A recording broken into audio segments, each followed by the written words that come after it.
Mafia Sheikh Hasina তার খুনিদেরকে যে সরাসরি নির্দেশ দিয়েছেন হত্যা করার জন্যে, সেই কল রেকর্ডও অবিকৃতভাবে এখানে সংরক্ষিত আছে। এই জাদুঘর প্রমাণ করবে যে বাংলাদেশের মানুষ কোনো স্বৈরাচারকে সহ্য করে না। আমরা মহান জাতীয় সংসদের পক্ষ থেকে এসেছি। মহান জাতীয় সংসদের মাননীয় স্পিকার, মহান স্বাধীনতার অন্যতম বীর সেনানী মেজর অবসরপ্রাপ্ত হাফিজউদ্দিন বীর বিক্রম সাহেবের নেতৃত্বে আমরা প্রথমেই জুলাই অগাস্ট সহ ফ্যাসিজম বিরোধী আন্দোলনে যারা শহীদ হয়েছিলেন, গুম হয়েছিলেন, তাদের স্মৃতির প্রতি শ্রদ্ধা জানাচ্ছি, পরিবারের প্রতি সমবেদনা জানাচ্ছি। আজকে মূলত আমরা এসেছি এখানে এই জাদুঘর শতাব্দীর জন্য একটা শিক্ষণীয়। ফ্যাসিজম থেকে বাংলাদেশের দামাল ছেলেরা ফ্যাসিজম মুক্ত বাংলাদেশ কিভাবে প্রতিষ্ঠিত করেছেন, এই জাদুঘর হচ্ছে তার প্রতিবিম্ব। জাদুঘরের কার্যক্রম এবং কবে নাগাদ সেটা উন্মুক্ত করা হবে সাধারণ জনগণের জন্য, সেই দিকটা বিবেচনা করার জন্য এবং সেই দিকটা সরজমিনে প্রদক্ষিণ করার জন্য মাননীয় স্পিকার মহোদয়ের নেতৃত্বে আমরা এসেছি। আপনারা শুনলেন মাননীয় সংস্কৃতি মন্ত্রী বলেছেন 5ই আগস্টের মধ্যে জাদুঘর ওনারা খুলে দেওয়ার জন্য সমস্ত ব্যবস্থা গ্রহণ করবে সর্বসাধারণের জন্য। আমরা প্রত্যাশা করছি যে মহান জুলাই আগস্টের মাধ্যমে বাংলাদেশে নতুন গণতন্ত্র পুনঃপ্রতিষ্ঠিত হয়েছে, সেই গণতন্ত্রের ধারাবাহিকতা অব্যাহত রাখার জন্য এবং জুলাই আগস্টের বীর শহীদদের স্মৃতির প্রতি শ্রদ্ধা জানানো এবং ফ্যাসিজম বিরোধী আন্দোলনকে উজ্জীবিত রাখা সহ সেই থেকে আগামী নতুন প্রজন্মের শিক্ষণীয় বিষয় হচ্ছে এই মহান জাদুঘর। তা অবিলম্বে ওনারা খুলে দিবেন বলেছেন, আমরাও আশ্বস্ত হয়েছি। মাননীয় স্পিকার স্যার আছেন, উনি কিছু কথা বলবেন। আজ আমরা জুলাই আগস্ট স্মরণীয় জাদুঘর পরিদর্শনে এসেছি। আমার সাথে এসছেন আমাদের সংসদের মাননীয় ডেপুটি স্পিকার, সংস্কৃতি মন্ত্রণালয়ের মাননীয় মন্ত্রী বাবু নিতাই রায় চৌধুরী।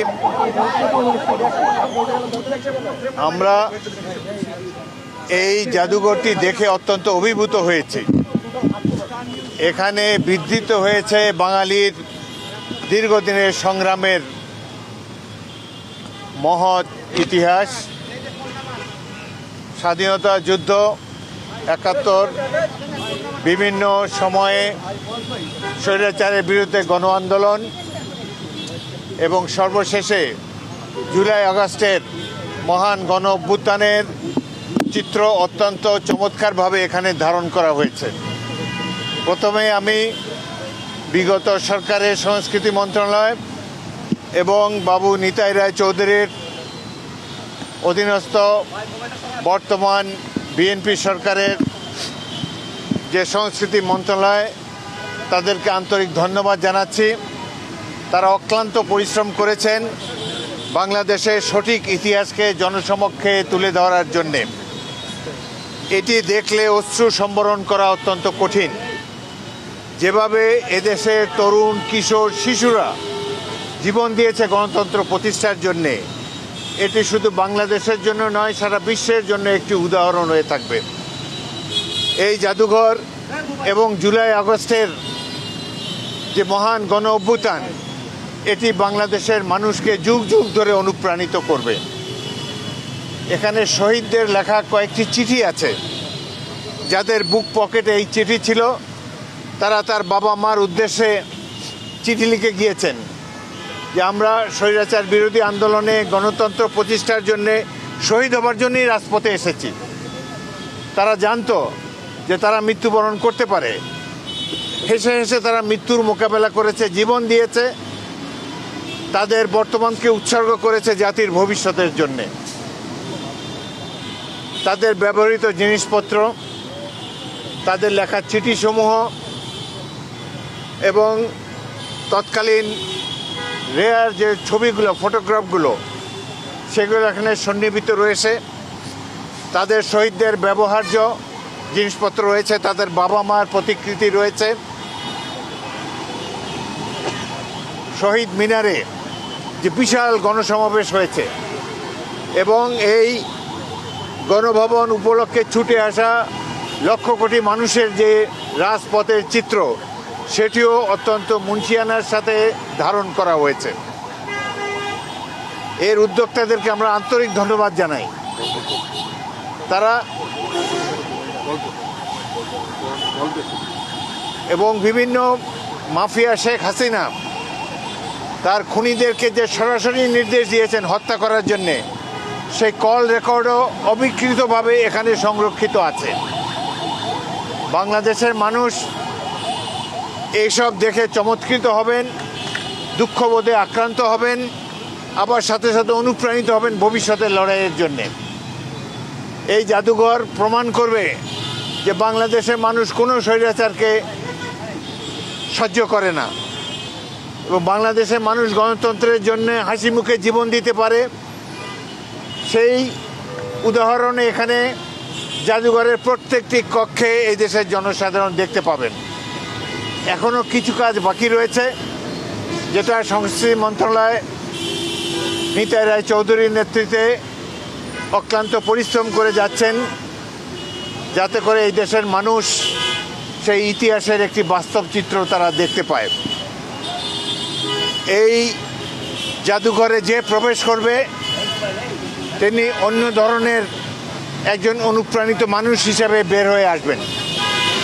কিভাবে ছোট ছোট শিশুদেরকে হেলিকপ্টার থেকে গুলি করে হত্যা করা হয়েছে, কিভাবে স্কুলের ছাত্ররা দুহাত প্রসারিত করে আবু সাঈদের মতো, মুগ্ধর মতো, ওয়াসিমের মতো হাসতে হাসতে জীবন দিয়েছে, এই দৃশ্য দেখে সবাই আমরা অভিভূত হয়েছি। দেশবাসীও এটি দেখে অত্যন্ত অনুপ্রাণিত হবেন বলে আমার বিশ্বাস। এই জাদুঘরটি হবে বাংলাদেশের মানুষের জন্যে অনাগত ভবিষ্যতের জন্য এক বিশাল সম্পদ। এই দেশে যে শেখ হাসিনা নামে একজন মাফিয়া নেত্রী ভুয়া পাতানো নির্বাচনের মাধ্যমে তার গোষ্ঠীর রাজত্ব কায়েম করেছিল, লুটপাট চালিয়ে গিয়েছে 16 বছর ধরে, তারও একটি চিত্র আপনারা দেখতে পাবেন।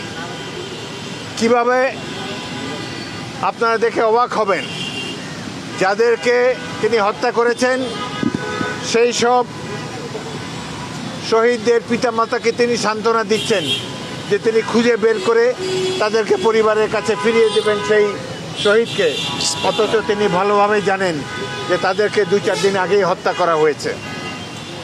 অভিনয় পারদর্শী এই নেত্রী বাংলাদেশের ইতিহাসে চিরকাল কলঙ্কিত হয়ে থাকবেন এবং এই জাদুঘর যতদিন থাকবে এই মাফিয়া নেত্রী, এই মাফিয়া দলের হত্যাকাণ্ড সম্পর্কে মানুষ এখানে এসে তাদের প্রতি থুতু নিক্ষেপ করবে।